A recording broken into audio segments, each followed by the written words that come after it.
I have a constituent who's about 8 years old, and she's in the 2nd grade.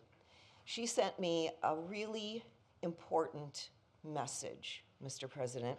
Now, I'm going to change this young lady's name. I'm going to change her name to Holly. That's one of my grandchildren. And I'm not going to mention the school she's in, but here is her message. My name is Holly. I live in Anchorage, and I'm in 2nd grade at an elementary school. I'm asking you to increase school funding. I'm really proud that my school won a national blue ribbon, but things are getting harder at school. Last year, there were 20 kids in my class when I was in 1st grade.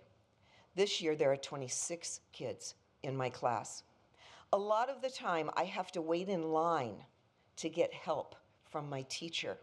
He's too busy to spend enough time with everyone. In my class, all the students come together to sit on the rug, to listen and learn what to do for our next assignment. It's a calm place. Now that my class is so large, there's not room for everyone on the rug. Some kids sit on the floor, and it can be hard for them to hear the instructions. With a smaller class, I would be able to ask more questions. I would get more help when finishing my reading and skills assignments. Please support increased school funding. Mr. President, that was Holly's message.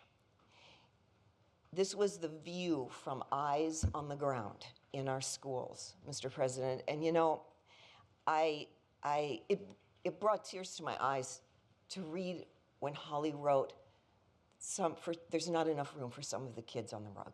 Holly and I are thinking about those kids for whom there is no room. What does it feel like to be a kid in a classroom trying your best to learn, and there's no room for you on the rug to hear the teacher's instructions? Mr. President, I'm thinking about those kids that need extra help in school. They need that extra help with their math, or even more basically, with their reading. That extra help is critical, and that's what teachers provide to our kids. They provide a safe, welcoming place to help these young people grow. Mr. President, no one should be left out because there's no room for them on the rug or at the teacher's desk. Mr. President, there's a very famous saying that really says it all. Our children are the living messages that we send to a future that we will never see. Mr. President, what is the message that we are sending to the future through the children today who are in our classrooms? Thank you, Mr. President.